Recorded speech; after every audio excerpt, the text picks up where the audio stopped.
So this is the space charge effect, which broadened the energy domain, and it caused the defocusing that I told you about. So we came up with this idea, and that was the new concept that made this whole field opens up. The concept was that we will not pack up electrons as such in short time. Quite the contrary, actually. We will reduce the number of electrons to be a single electron on the average, single electron per each pulse. But then there is a theorem that if you can maintain the coherence of every single electron packet, then if you repeat the experiment n times, it's exactly the same image as you will get from a pulse within the electrons. So if we can do that, here is the idea. So in a conventional electron microscope, you shower the specimen with all the electrons as such. But what we're really doing here is that this is a femtosecond electron packet that's coming, and there is no other packet with it. So there is no repulsion. But if it's coherent over the entire space of the specimen, then the image you will get here will be in 1 pixel. And if you get another trajectory, it will be in another pixel, and third pixel, and so on. So you can form data. And if you think about the physics of it, this is what the random electron microscope will do. The electrons are coming at random. If you are intense enough, you can be punching the electrons in certain packets or anti-punching them. But normally in the microscope, this is what you get, this random distribution. Now we have single packets. Each one of them here is coming with a well-defined time that we can control in the laboratory. And by the way, this is the de Broglie wavelengths. In other words, once we know the acceleration voltage, which is near relativistic at 200 keV, then we can calculate the wavelengths precisely of the electron packet. For the physicists in the audience, please be aware the beauty of the one electron imaging now is that there is a well-defined coherence volume for every single electron. So, as Dirac would say in the dictum, each electron now interferes with itself within that coherence volume. And our coherence volume for a lambda of 2.5 picometer is actually on the order of 10 to the 6 nanometer cubed. So we can observe the entire object in one shot. There is an issue of the uncertainty principle here that I'll come to later, but I just want you to know that the concept of coherence here is important in order to ensure that you're imaging the entire object for every single packet. So how does it work? So the way we do it is that a pulse femtosecond is coming out, and nowadays, compared to the old days, this is very easy to do nowadays. And then we split it, and one will go to generate the electron packet as a single electron packet, while the other one will heat, will be a T-jump. Then they meet here at the object, but now we have the electron coming as a single to give us this image. And this is a single nanotube that we are 1 nanometer, and we can see that image here with this single electron packet. And of course, once you do that, you know how to do the time delay. So this is a difference frame. At negative time, it is not. You don't see the tube. At 0 femtosecond, you begin to see the field of the tube. I'll come to this later.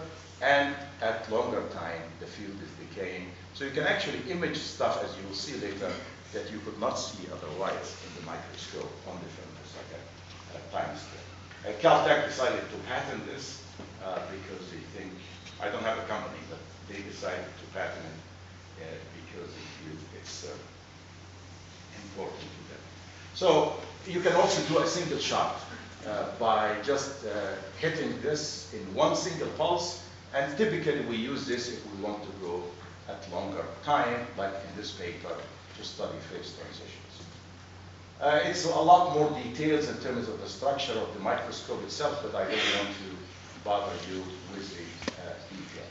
What I'm going to do now is to get you into some problems, some interesting problems that we have been working on. So I will go from this first paper that I mentioned to you in 2001 and tell you, I told you already about phase transitions and very quickly, but I really want to focus today on how do we get nanomechanical motions. They are all on the nanosecond time scale. How can we get the chemical bonding? And some of the techniques that resulted from this, like convergent beam microscopy and also near field. And then if I have time, I'll tell you a little bit about the recent biological system that we have. This is a paper we just submitted to Science, and I will also have a chance to tell you something about it. So in UAM, the beauty of this technique is that you can get real space images, you can get Fourier space imaging, which is diffraction. You can get also energy space spectroscopy by resolving the energy of the electron that's coming out. And you can get variant techniques. It is the one that incredible. You can do tomography with electrons, you can do holography with them, as you will see. There are just a whole variant methods that one can do with such methods. So I'll give you a prototype case, graphite. So we take a, graphene is one carbon layer, but we can also take 1, 2, 3, 5, 10. This is about 10 nanometer or so thick material. And we will look at what can we learn from this. So now we can see the image directly in real space. This was published in 2008. And you can see the planes of graphite at 3.4 angstrom. That would have been impossible without the single electron idea. So the resolution in space is the highest, yet this is taken as a frame with femtosecond resolution. To compare it with the molecular systems also we do, this is for example phthalocyanine, and the spacing here is 1.46 nanometer. So we can get the real space images and in time. You can also take a selected area in the image and resolve it into so many pixels here in order to study the dynamics in a given change in the image itself. This is important for structural determination, as we will see. The diffraction that you see from graphite, for example, is very rich, and if you energy filter it, we can even get richer diffraction. So the first thing we saw was something very unusual we did not expect. And that is what we saw, we all know about this beats in molecules and atomic systems and all of that, but this was a graphite sheet, 10 nanometer, and we are heating it up with a T-jump, and what we saw is oscillations, incredibly strong oscillations that we see both in diffraction and in the image itself. If you take the period of this oscillation, you find that it scales in a very curious way. You can see it also in the image, the same thing. But if you take this period, it now scales with the thickness of the material. So if we have 5 nanometer, 10 nanometer, 20 nanometer, 40 nanometer, there is a linear relationship. And to make the long story short, the period, 1 over the period, follows the relationship. N is the refractive index of graphite. The speed of sound in graphite divided by twice the thickness of the material. So what we have done here, if some of you are familiar with lasers, this is the equation for the laser cavity. So the 10 nanometer specimen is acting like a cavity with the sound wave going back and forth between the top layer and the bottom layer. And that is the speed at which the sound is going, you see. And that's why it's scaled, the period scales directly with the thickness of the material. The period, of course, the velocity of sound in the material is the Young's modulus divided by the density of the material. Since we know the density, we can get the Young's modulus along the direction of the propagation of the sound wave. And this actually we did obtain as 28 gigapascal. And you can see it's a very nice relationship. Indeed, we're having this disturbances or stress that's going in the material on the nano scale. Something very interesting here, maybe the theorists also will find it interesting, and that is we can extrapolate this to a very, very small thickness, yet Young's modulus continuum theory works, which is something very unusual. I would have thought it will break down as we get into 1 or 2 or 3 layers, but something that's quite interesting that is still the continuum model not there. Then we went to much longer time. This was from the femto to the pico. Now we went from the pico to the nano to the microsecond time scale. Now everyone, especially in this department, knows that coherence always persists at short time and it decays at long time. Many of us have done experiments of that sort. But what we found here, this is a plate of graphite, and now we can do selected area on it in these different places. And we look in these different regions as a function of time. And what we notice is that actually it's at short time that the whole thing is messy. So if you take a cross section here, you get the red, the blue. They are all out of phase with each other in this plate of nanometer thickness. On the other hand, if we go to region 2, start to clean up. And if we go to region 3, at very long time, we only see one well-defined period with some harmonics here. If you take the Fourier transform, you get this period very, very well-defined.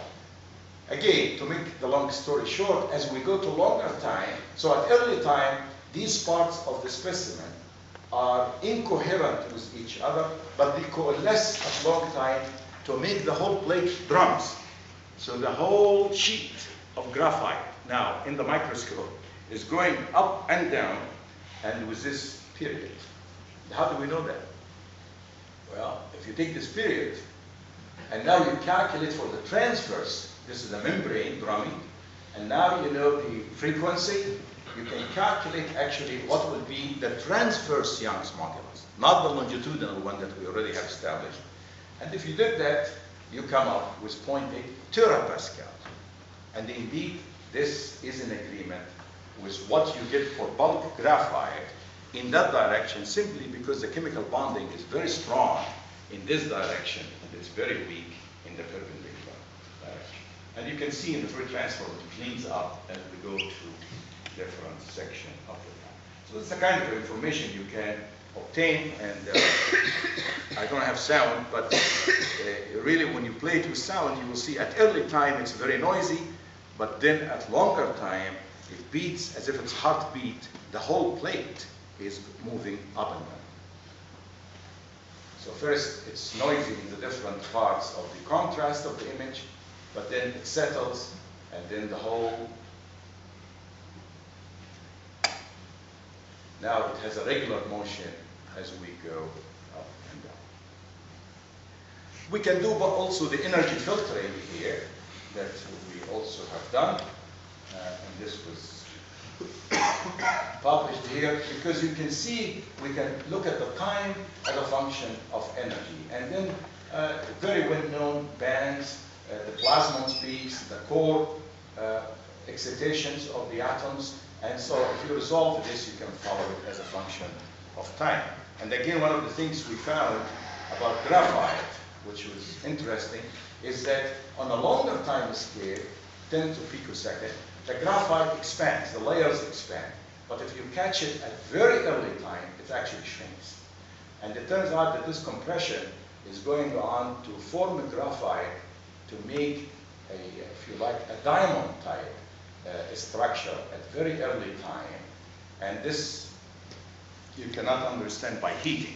In other words, it's impossible. Heating will expand the layers.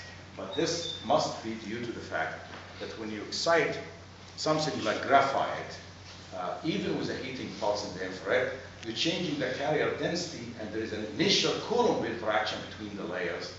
And I'm very pleased to find out that the Japanese have done a very nice experiment here, where, by NASA's group, where actually they took graphite and they irradiated for about a week with a femtosecond pulse, just continuously. And they noticed that there is a tetrahedron type structure that's being formed in the material at very long time. So now we can go